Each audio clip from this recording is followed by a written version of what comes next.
I'm Kelly, 29 female. I live in the suburbs of a mid-sized city in the same house I grew up in. For the past 5 years, I've been renting it from my parents, who retired to a sunnier state. As a marketing coordinator, I value stability, and this arrangement felt perfect. A piece of my past shaping a comfortable present. But I was about to learn that comfort built on family trust can be demolished without a moment's notice, leaving you standing in the rubble of your own memories. Before this story unfolds, I'd love to connect with you. Please let me know in the comments where you're watching from and what time it is in your corner of the world. It's amazing to see how far these stories can travel. The old oak tree in the front yard was my oldest friend. I remembered climbing its sturdy branches as a kid, scraping my knees and feeling like I was on top of the world. Now, its afternoon shadow stretched across my home office window, a familiar, comforting presence as I wrapped up my workday. Living in my childhood home was more than just convenient, it was an anchor. Every creak of the floorboards, every scuff mark on the doorframe was a part of my own story. My parents, Robert and Diane, had moved to Florida 3 years after I graduated college. They offered me the house at a very reasonable rent, far below the market rate. "Keep it in the family, honey," my dad had said. "We're not ready to let it go, and this way, we know it's in good hands." It was an ideal setup. I paid my rent on time every month via a direct transfer, handled all the minor repairs myself, and treated the property with a sense of ownership that a typical tenant wouldn't. I repainted the living room a soft sage green, planted a vegetable garden in the backyard where my mother's rose bushes used to be, and even updated the ancient kitchen faucet without bothering them for the cost. It was my home. I had poured my love, my time, and my money into it, all under the warm, fuzzy blanket of family understanding. The lease we signed 5 years ago was a formality, a simple one-page document my dad had downloaded from the internet. We de-signed it at the kitchen table, laughing about how official it all felt. After that first year, we never signed another one. The agreement just rolled over, month to month, an unspoken continuation of our perfect arrangement. My relationship with my parents was, I thought, solid. My dad, Robert, had been a financial advisor his whole life. He was practical, logical, and always focused on the bottom line. He saw the world in terms of assets and liabilities, good investments and bad ones. My mom, Diane, a retired teacher, was the heart of the family. She was softer, more sentimental, but she almost always deferred to my dad's judgment, especially on financial matters. We spoke on the phone every Sunday. They'd ask about my job, my dating life, and if the old furnace was still holding up. They never once mentioned selling the house. Not a whisper. Not a hint. The idea that they would ever uproot me felt as impossible as the old oak tree suddenly deciding to wither and die. My best friend Maya often joked about my unique living situation. "You're living the dream, Kel," she'd say over brunch. "No crazy landlords, no rent hikes, you've got it made." Maya was a paralegal, her life governed by contracts, clauses, and the careful, deliberate language of the law. She saw everything in black and white, while I was content to live in the comfortable gray area of a family handshake agreement. I remember telling her once, "It's not about a contract, it's about trust." They're my parents. She had just smiled and sipped her mimosa, a look on her face I couldn't quite decipher at the time. In hindsight, it was skepticism. Life continued in its predictable, pleasant rhythm. I was doing well at work, leading a new campaign for a local brand. My garden was thriving. I'd even started thinking about adopting a dog now that I was so settled. The house was big for one person, but it wasn't empty. It was filled with 2 decades of my memories and 5 years of my own life. The pencil marks on the kitchen doorway, tracking my height from age 6 to 16, were still there. My high school soccer trophy was still on the mantelpiece in my old bedroom, which I now used as a guest room. This wasn't just a property. It was a living museum of my life, and I was its devoted curator. The illusion of security is a powerful thing. It allows you to build a future on a foundation you believe to be solid rock, never thinking to check for the cracks hidden just beneath the surface. My foundation was the belief that family came first, that my parents, who had raised me in this very house, saw me as their daughter first and a tenant second.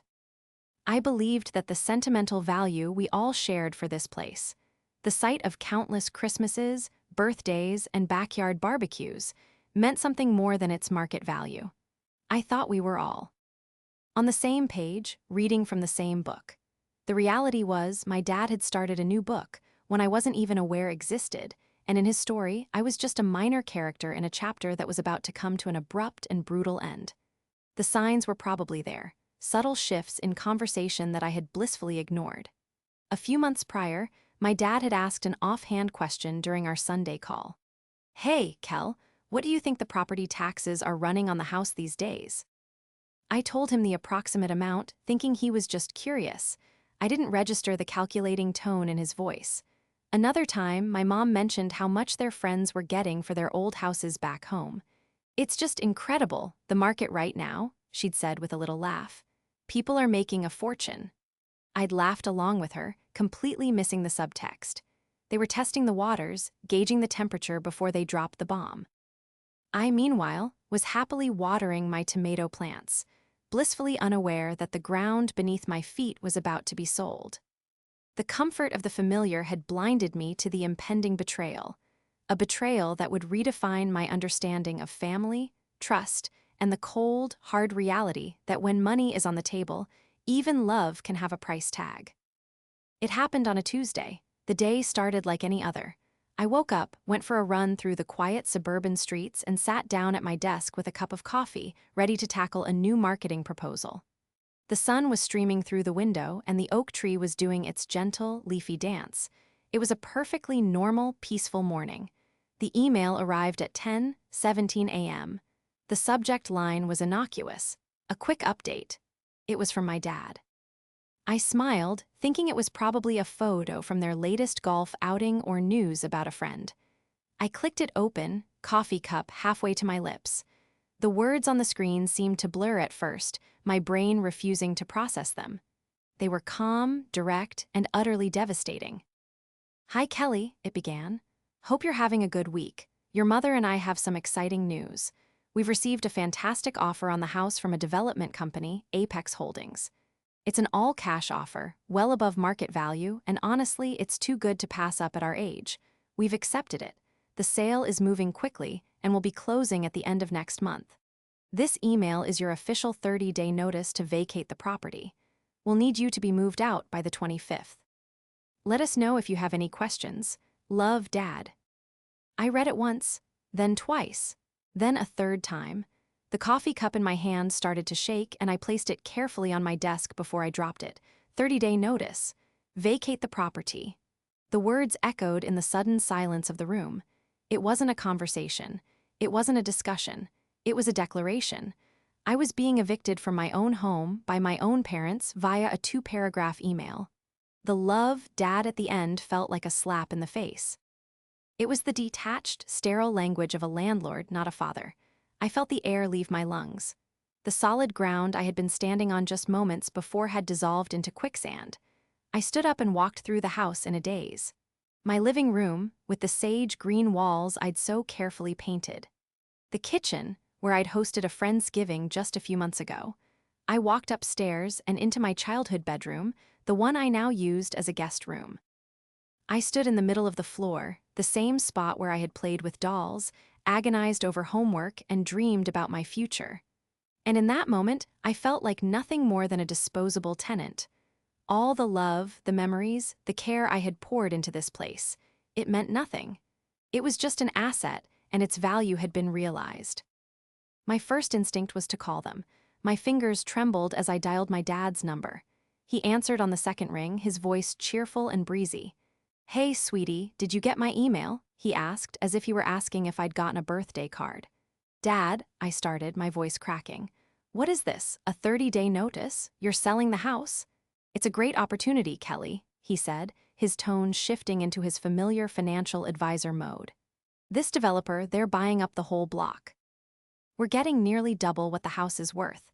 It's a game changer for our retirement." "But what about me?" I whispered. "Where am I supposed to go? I have 30 days to find a new place to live and move my entire life?" There was a brief pause. "Well, we figured you'd be fine," he said, a hint of impatience in his voice. "You're young, you're resourceful. 30 days is the standard notice period. It's plenty of time. Standard notice period. He was quoting landlord-tenant law to his own daughter. The sheer coldness of it was breathtaking. I asked to speak to my mom, hoping for some semblance of empathy.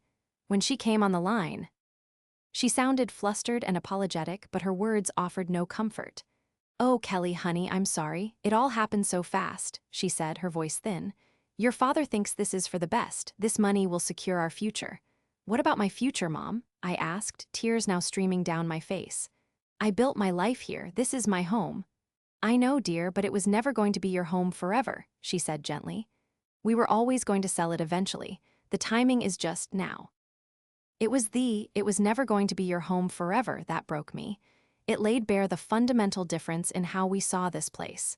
To them, it was a line item on a balance sheet, an investment that had matured. To me, it was everything. After I hung up, the numbness gave way to a wave of pure, white-hot anger. How could they do this? How could they treat me with such callous disrespect?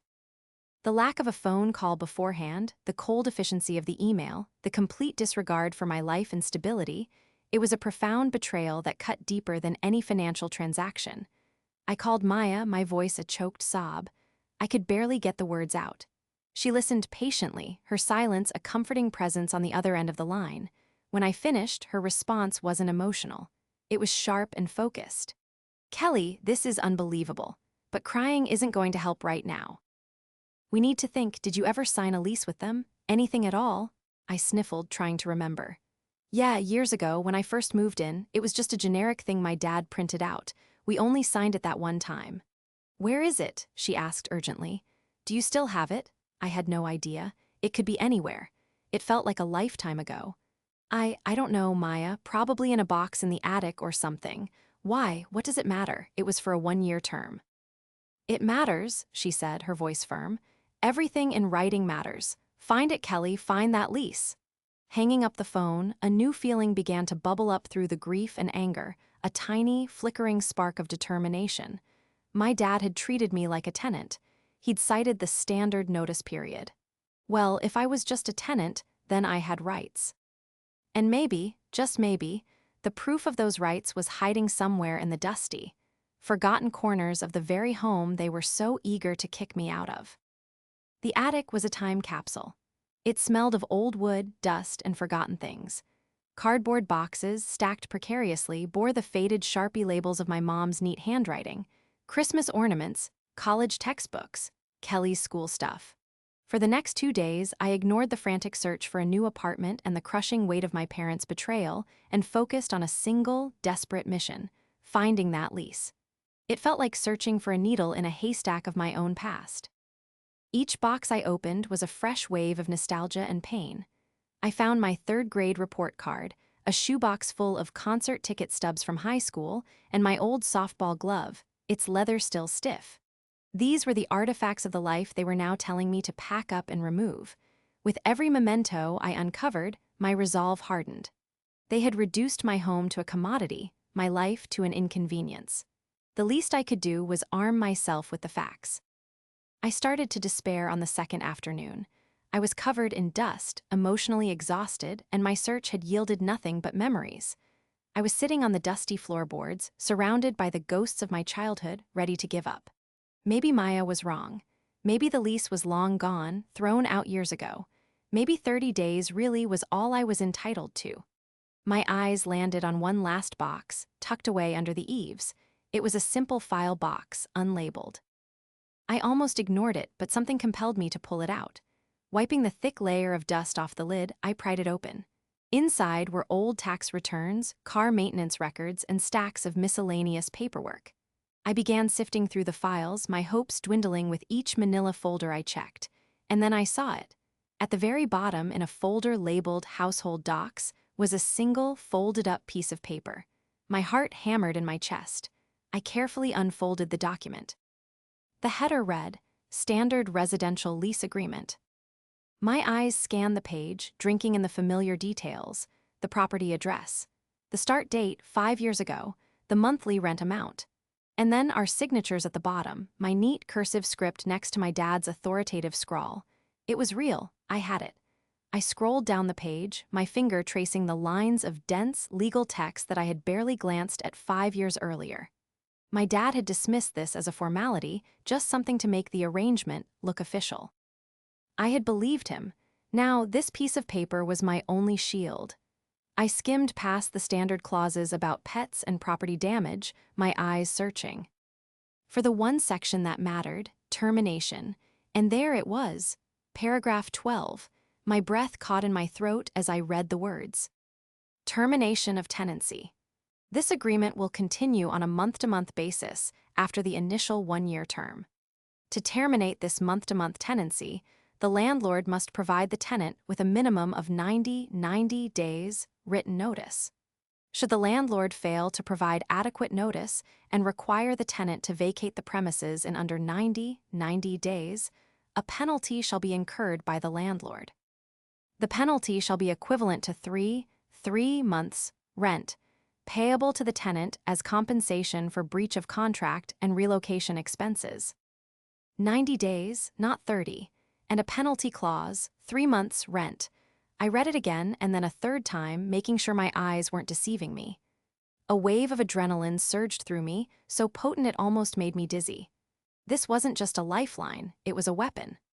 My dad, the meticulous financial advisor, the man who lived by the fine print, had been caught by his own generic, downloaded from the internet contract. He had been so sure of himself, so confident in his standard 30-day notice, that he had completely forgotten the terms of the document he himself had provided. He had underestimated me. He had assumed I would just roll over, cry a little, and then dutifully pack my boxes. He had forgotten that while he taught me about finances, my mother had taught me to be organized. I kept everything. I carefully folded the lease, placed it in a new, clean envelope, and walked down from the attic, leaving the chaos of boxes behind. The house no longer felt like a place of defeat. The air crackled with a new energy. I wasn't a heartbroken daughter anymore. I was a tenant with a legally binding contract.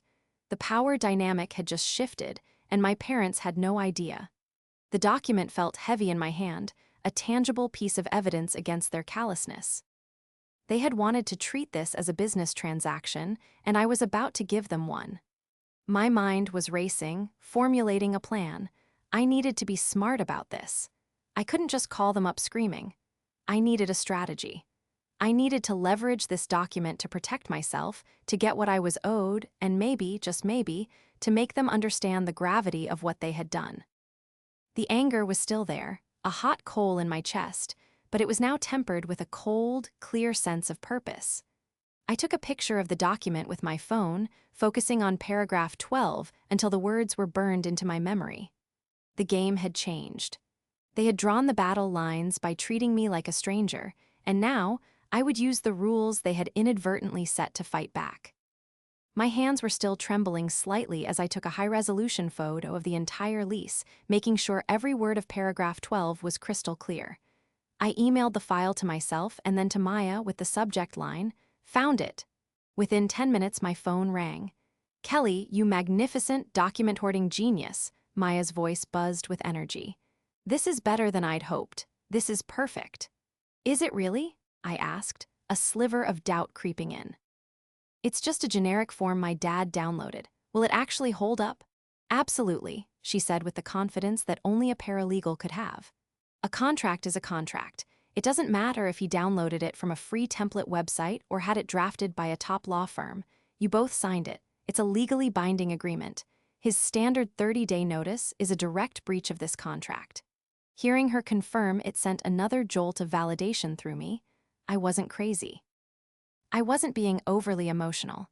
I was factually, legally in the right. "So, what do I do?" I asked, pacing back and forth in my living room. "Do I just send it to them, call them out?" "Whoa, slow down," Maya cautioned. "You have one shot to play this card, so you need to do it right. No emotional phone calls, no angry texts. You need to respond to them the same way they came at you, with cold, hard, documented facts." She advised me to lay low for a few days. My parents would be expecting me to be frantically apartment hunting or begging them to reconsider. The silence would be unsettling for them. It would make my eventual response all the more impactful. Let them think you're complying, she said. In the meantime, we prepare. We draft a response, not as their daughter, but as the tenant. You're going to outline their breach of contract and state your terms. Maya's advice was sound, but I needed more than just a legal perspective.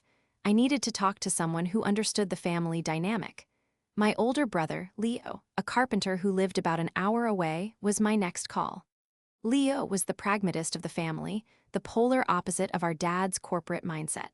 He built things with his hands and had a straightforward, no-nonsense approach to life. I hadn't spoken to him since email. I wasn't even sure if he knew. I called him that evening and explained everything from the eviction email to the discovery of the lease. He was quiet for a long moment after I finished. "Wow, Kel," he said finally, his voice low. That's low, even for Dad when he gets into one of his investment modes." He wasn't surprised by our father's ruthlessness, which was somehow both comforting and incredibly sad. "He called me yesterday," Leo admitted. "Told me about the great deal they got. He framed it like he was doing you a favor, freeing you up from the burden of the old house." I scoffed. "A favor? He's making me homeless in 30 days. "I know. He gets blinders on when it comes to money," Leo said. "He convinces himself that the most profitable decision is also the most logical one, and he expects everyone else to see it that way too. Mom just goes along with it, you know how she is." I sent him the picture of the lease. He whistled. 90 days and a 3-month penalty. He really stepped in it, didn't he? "Maya says I should handle it like a business transaction," I told him. "Send a formal letter." "She's right," Leo agreed immediately. "Don't yell, don't cry, that's what they'll expect. Dad responds to leverage, not emotion. Right now, that piece of paper is the only leverage you have. You use it to get what you deserve." "What do I deserve, Leo?" I asked, the question feeling heavy. "I don't even know what I want anymore. The house is being sold no matter what." "You deserve time and you deserve respect," he said firmly. "This isn't about stopping the sale. It's about not being treated like garbage. The contract gives you 90 days. That's what you need to find a new place without being rushed into a terrible decision. The penalty clause, that's your compensation. Moving is expensive, Kel. Deposits, first and last month's rent, movers, utility setup fees, it adds up. That penalty isn't just a number. It's the cost of the massive inconvenience and disrespect they've shown you." His practical breakdown cut through my emotional fog. He was right. This wasn't about revenge in the dramatic, movie plot sense. It was about tangible, necessary compensation for a tangible, damaging problem they had created. It was about enforcing the consequences of their actions. "So I ask for the money," I said, the idea still feeling foreign and confrontational. "You don't ask," Leo corrected me. "You inform them. You state the terms of the contract they've breached and you give them 2 options. Honor the 90-day notice period or pay the penalty for the 30-day one. Let them choose. It puts the ball back in their court." Talking to Leo grounded me. He understood our father's psychology in a way Maya couldn't. He knew this had to be framed not as a plea from a hurt daughter, but as a non-negotiable term from a party in a contract. It was the only language our dad would truly understand. For the rest of the week, I followed their advice. I didn't contact my parents. I let their calls go to voicemail. My mom left messages, her voice sounding increasingly worried. "Kelly, honey, are you okay? We haven't heard from you. We're just trying to make sure you're getting things organized." My dad left one message, more direct and impatient. "Kelly, it's Dad. I need to know your move-out plan. The developers are going to want to do a walkthrough soon. Call me back." I ignored them all. Instead, Maya and I spent 2 evenings drafting a letter. We chose every word with surgical precision. It was polite, formal, and utterly impersonal. It quoted paragraph 12 verbatim. It clearly stated their breach of contract, and it laid out their 2 options, just as Leo had suggested. It was a masterpiece of cold, legal clarity. As I prepared to send it, I felt a strange sense of calm. The girl who had cried in her childhood bedroom was gone. In her place was a woman who understood the value of a signed agreement. My parents had made their choice when they sent that email. They had chosen to be landlords instead of parents. Now, they were about to deal with a tenant who had read the fine print. The weekend was a strange limbo. I was living in a house that was no longer mine, surrounded by memories that felt tainted. Every room was a reminder of my parents' betrayal. Yet, with the draft of the letter saved on my laptop, I felt a sense of control I hadn't had since this ordeal began. I wasn't just a victim of their decision, I was an active participant in its consequences. On Sunday afternoon, exactly 1 week after their initial email, I decided it was time. Maya had given the letter a final review, adding a few phrases to make it even more airtight. Referencing the material breach of the agreed-upon terms is a nice touch, she'd commented. It sounds official and non-negotiable. The letter was concise and devastatingly formal. It started politely, "Dear Robert and Diane." Using their first names was a deliberate choice, a subbed. The signal that I was stepping out of the role of their daughter and into the role of the other party in a legal agreement. The first paragraph acknowledged receipt of their email from the previous Tuesday. The second paragraph was the hammer. It stated, "Upon review of the existing month-to-month lease agreement, signed by all parties, I must draw your attention to paragraph 12, termination of tenancy." It then quoted the entire paragraph word for word. The 90-day notice requirement, and the penalty clause for failure to comply, which amounted to 3 months of my rent. The third paragraph laid out their breach in unmistakable terms. Your email, providing a 30-day notice period, constitutes a material breach of this agreement. While I understand you wish to expedite the sale of the property, the terms of our legally binding contract must be honored. The final paragraph was the ultimatum, presented as a choice to give them the illusion of control. Therefore, you have 2 options to rectify this breach, I wrote. Option A, you can rescind the 30-day notice and issue a new, formal 90-day written notice, during which time my tenancy will continue as normal. This would mean the property cannot be vacated until the end of that period. Option B, if you require me to vacate within the original 30-day timeframe as requested, you must comply with the penalty clause outlined in our agreement. The penalty payment, equivalent to 3 months' rent, must be paid in full via certified check or wire transfer before the move-out date. I attached a high-quality scan of the signed lease with paragraph 12 highlighted in yellow. There would be no room for them to claim they'd forgotten or that I had misunderstood.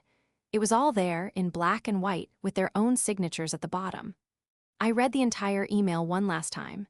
It was perfect. Cold, factual, and completely devoid of the emotion that was churning in my gut. This was business. I took a deep breath, typed their email addresses into the to field, and hit send. The whoosh sound of the email leaving my outbox felt like firing a starting pistol. There was no going back now. The response was faster than I could have ever imagined. Less than 5 minutes later, my phone started ringing. It was my dad. I let it go to voicemail. A minute later, it rang again. My mom. I ignored that call too. Then the text messages started. First from my dad, "Kelly, call me immediately. We need to discuss this email." Then from my mom, "Honey, I think there's been a misunderstanding. Please call us." I held my ground, just as Maya and Leo had advised. A verbal conversation would only devolve into an emotional argument where they could try to manipulate me or downplay the situation. This needed to stay in writing. I replied to my dad's text with a simple, pre-written message. I believe the email is self-explanatory. I prefer to keep this communication in writing to ensure clarity for all parties. Please respond via email. The silence that followed was deafening. I could picture the scene in their Florida home. My dad, his face red with indignation, staring at the lease on his computer screen, completely blindsided. My mom, wringing her hands, trying to figure out how to smooth things over. They had expected me to be emotional, to be helpless. They had not expected me to be organized, informed, and armed with a contract. About an hour later, an email arrived. It was from my dad. The tone was completely different from his first cheerful, dismissive message. This one was tense and angry. "Kelly," it began, "that was a ridiculous and unnecessary email. We are your parents. This is not some formal business deal. That old lease was a formality from years ago, and you know it. We are giving you a perfectly reasonable amount of time to move. We expect you to cooperate." He was trying to pull the family card, the very card he had thrown away when he sent me the 30-day notice. He was attempting to reframe the situation, to guilt me back into the role of the compliant daughter. This was the moment of truth. My response had to be unwavering. With Maya's guidance ringing in my ears, I drafted a reply. "Robert," I began, again using his first name. "Our personal relationship does not invalidate the legal standing of the contract we both signed. The document is clear. Had you wished to discuss this matter as a family, a phone call prior to the 30-day notice would have been appropriate. You chose to initiate this with a formal, written notice, and I am now responding in kind. The terms of the contract are not open for debate.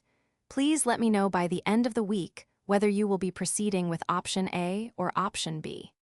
I hit send. That was it. I had called his bluff and refused to be drawn into an emotional debate. I had defined the battlefield, and it was one of legal terms and written evidence, a field where he had no advantage. The rest of the evening was agonizingly quiet. I knew I had detonated a bomb in the middle of my family, but I also knew I had no other choice. They had backed me into a corner. They had treated me with profound disrespect. All I was doing was demanding they abide by the rules they themselves had set.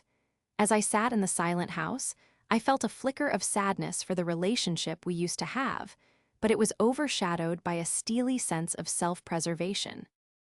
I had found my backbone, and it was reinforced with the fine print of paragraph 12. The week that followed my ultimatum was one of the most tense and silent of my life. My parents didn't respond to my last email. My dad's angry bluster had been met with a calm, legal wall, and it seemed he didn't know how to breach it. My mom didn't call or text again, likely ordered by my dad to maintain a united front. The silence was their strategy. They were probably hoping that by ignoring me, I would get scared, back down, and let it go. They were wrong. During that week, I channeled my nervous energy into action. I started seriously looking for new apartments. With the potential of either 90 days or a significant payout, I could afford to be selective. I wasn't just looking for a place to live. I was looking for a place that was entirely my own, free from the ghosts of my family's expectations and disappointments. I scheduled viewings, filled out applications, and started getting quotes from moving companies. I was creating a future that didn't include them or the house. By Friday, the deadline I had given them was approaching. I still hadn't heard a word. I checked in with Maya. "Hold the line," she said. "They're testing you. They think you'll blink first." "Don't," Leo called to see how I was doing. "He's stewing," Leo said, referring to our dad. "He hates being wrong, and he hates being outmaneuvered even more. You've done both. He'll wait until the last possible second to respond, just to feel like he's still in control." Leo was right. At 4:30 p.m. on Friday, an email finally appeared in my inbox. It was from my dad. The tone was clipped and begrudging. "Kelly," it read, "this entire situation has been handled very poorly and has caused your mother and me a great deal of stress. We have spoken to the developers. They are on a tight schedule and cannot delay the closing. Therefore, we cannot offer you the 90-day notice." My heart pounded as I read the next line. "We will comply with the penalty clause under duress. We will wire the funds to your account on the day you vacate the property and return the keys." I almost laughed. Under duress. The melodrama was classic Dad. He couldn't just admit he was wrong, he had to frame himself as the victim. And the final little jab, paying me on the day I moved out, was a classic power play, trying to hold the money over my head until the very end. This was his last attempt to control the narrative. I wasn't having it. I immediately called Maya. "He wants to pay me on move-out day," I told her. "That feels risky. What if he doesn't?" "Absolutely not," she said instantly. "The penalty is for the breach of contract, which has already happened. It's compensation to facilitate your move, not a reward for leaving. The payment needs to be made beforehand." Once again, I drafted a cool, professional response. "Robert," I wrote, "thank you for confirming you will be proceeding with option B per the agreement. The penalty is for terminating the contract without adequate notice. Therefore, the payment must be made in advance to cover the significant, immediate costs of a rushed relocation, such as security deposits and movers. I require the funds to be transferred no later than 1 week prior to the move-out date. Once the funds have cleared, I will begin the formal process of moving. I will, of course, leave the property in a clean and well-maintained condition. I was no longer asking. I was dictating terms. My leverage was the signed contract, and his leverage, the house sale, was contingent on my cooperation. It was a stalemate where I held the stronger legal position. This time, the reply came in under an hour. It was a single, terse sentence. The funds will be transferred by next Friday. I had one. The following Friday, I watched my bank account online. At 11:02 a.m., the number appeared. A direct deposit for the exact amount of 3 months' rent. Seeing the money there didn't bring me the joy I thought it would. It didn't feel like a victory, but like a sad, necessary settlement. It was the price of my trust, the monetary value of my home, quantified and transferred. It was the official, final severance of the family I thought I had. That weekend, my parents came to the house. They had to sign some papers with a local agent. They had called beforehand, a stilted and awkward conversation where my mom asked if they could come by. When they arrived, the tension was so thick I could barely breathe. My dad couldn't look me in the eye. He walked around the yard, talking Lou. DLY on his phone about interest rates, a transparent effort to seem busy and important. My mom, however, looked broken. Her eyes were red-rimmed, and she followed me into the kitchen as I made a pot of coffee we would not drink. "Kelly," she started, her voice trembling, "I am so sorry about all of this. It was never supposed to be like this." "How was it supposed to be, Mom?" I asked, my voice flat. "Were you just hoping I wouldn't have a copy of the lease?" She flinched. "No, of course not. Your father, he just got so focused on the offer. He didn't think it through. He didn't think about you." "That's the problem," I said, looking her directly in the eye. "He didn't think about me, and you didn't either. You let him make me homeless in 30 days because it was easier than standing up to him." Tears welled in her eyes. "It's not that simple." "It is that simple," I replied. "You made a choice, and your choice showed me exactly where I stand." My dad walked in then, his phone call finished. He cleared his throat, the sound unnaturally loud in the silent kitchen. "Well, everything's in order," he announced to no one in particular. "We'll be heading out." He still wouldn't look at me. As they walked to the door, he finally turned, his expression a mixture of anger and shame. "I hope you're happy with the money, Kelly," he said, the words dripping with bitterness. I met his gaze, my own expression unreadable. "It's not about the money, Dad," I said quietly.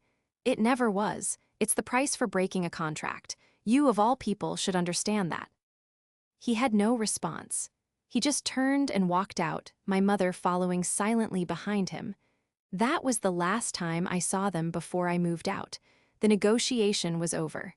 They got their quick sale, and I got my compensation. But we had all lost something much more valuable. The last 2 weeks in that house were a blur of boxes, packing tape, and bittersweet goodbyes. Saying farewell to a home is one thing, saying farewell under these circumstances was another. Every object I packed was a reminder of the life I'd had there, both as a child and as an adult. But with each box I sealed, I felt a sense of release. I wasn't just packing up my belongings, I was packing up the illusion that had defined my relationship with my parents.